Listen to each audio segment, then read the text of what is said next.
Hi friends, Tony here from TL Yarn Crafts, and welcome to this quick tutorial for the crochet block stitch. This is the stitch that I use to make my Good Vibes Throw, which is a free pattern on my blog, tlycblog.com. I'll include a link below for you to check out that pattern, but for now, let's get into the tutorial.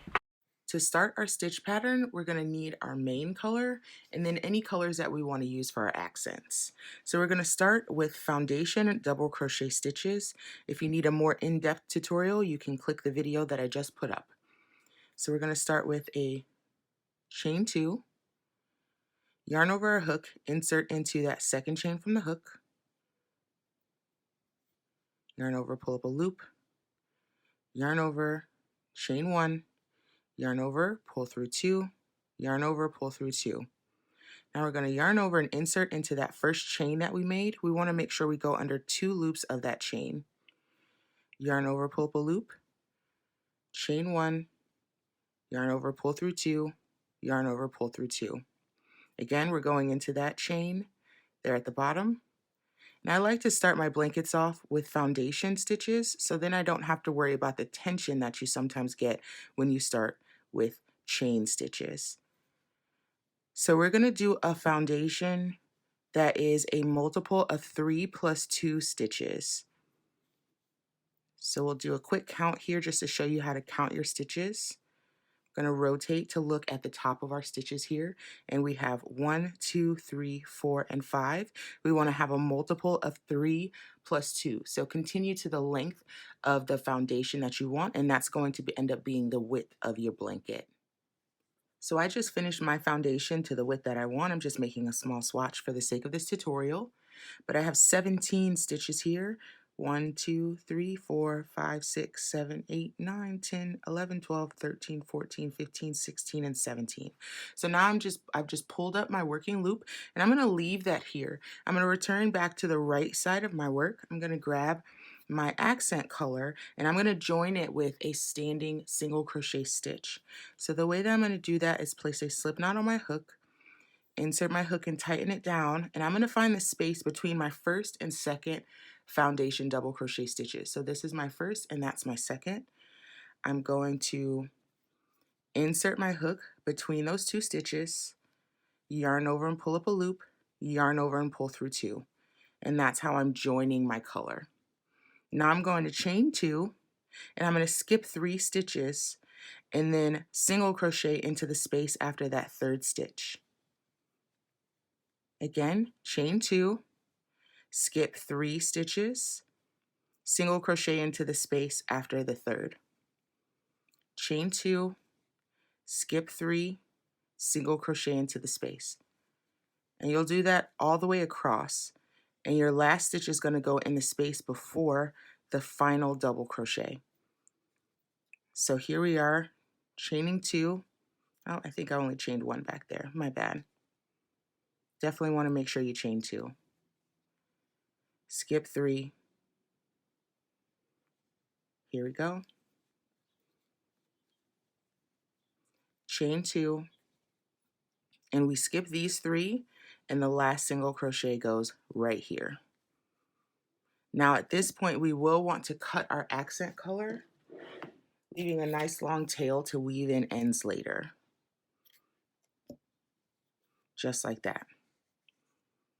So this is what our work looks like now. Now we'll want to insert our hook back into the working loop of color A. And then we'll want to chain 3. That does count as our first double crochet, and we're going to turn our work.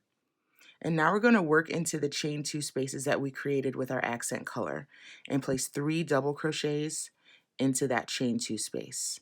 There's 1, there's 2, and there's 3. And we're going to do that all the way across the row, placing 3 double crochets into the chain 2 space that we made with our accent color.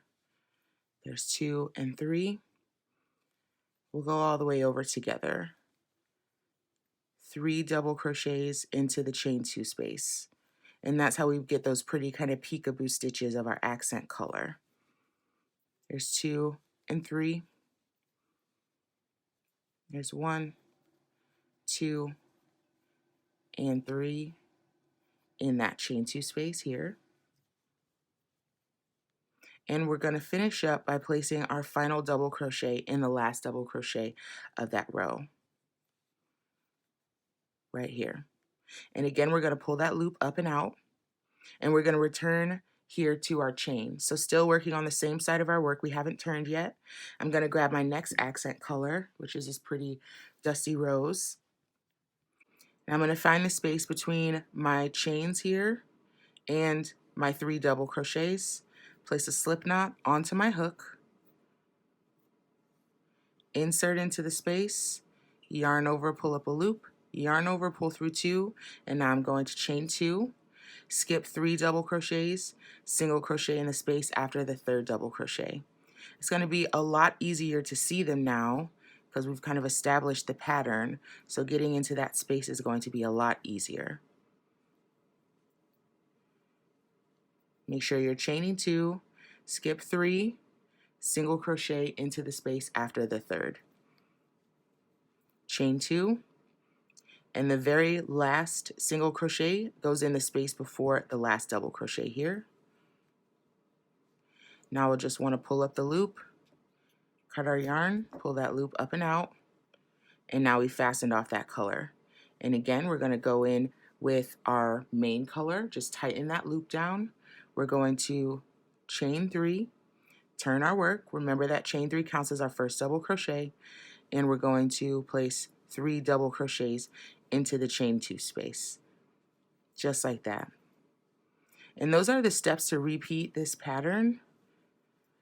Go ahead and repeat for as far as you want to and meet me back here, and I'm going to show you some of my tips for finishing off and getting rid of all of these pesky ends. I've done a few more repeats of my pattern, and you can see that you're really getting all of that beautiful texture and that visual interest that you get from this stitch pattern. I just love it. So I finished a row of my accent color. I'm going to chain 3, and this will be my last row. You want to finish your last row in your main color, just repeating that row across like we've been doing before, starting with a chain 3 and then 3 double crochets into the chain 2 space, just like that, like we've been doing before, and then we'll be ready to fasten off and finish our project.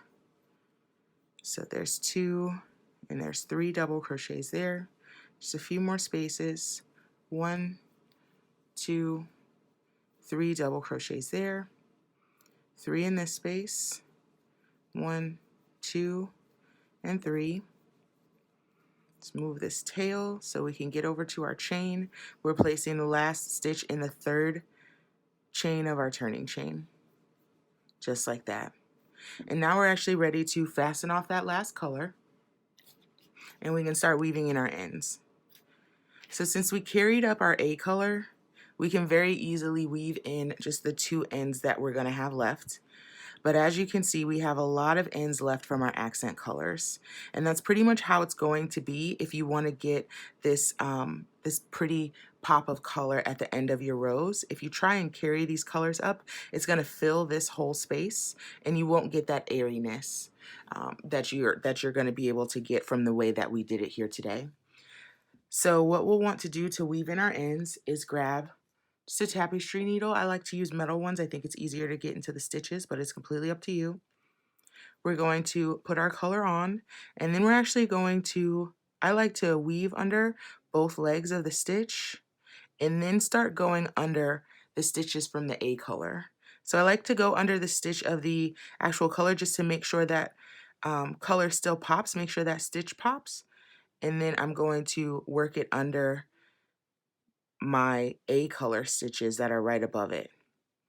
And I'll go under a few of them just to make sure that stays secure. Pull through, but not too tight.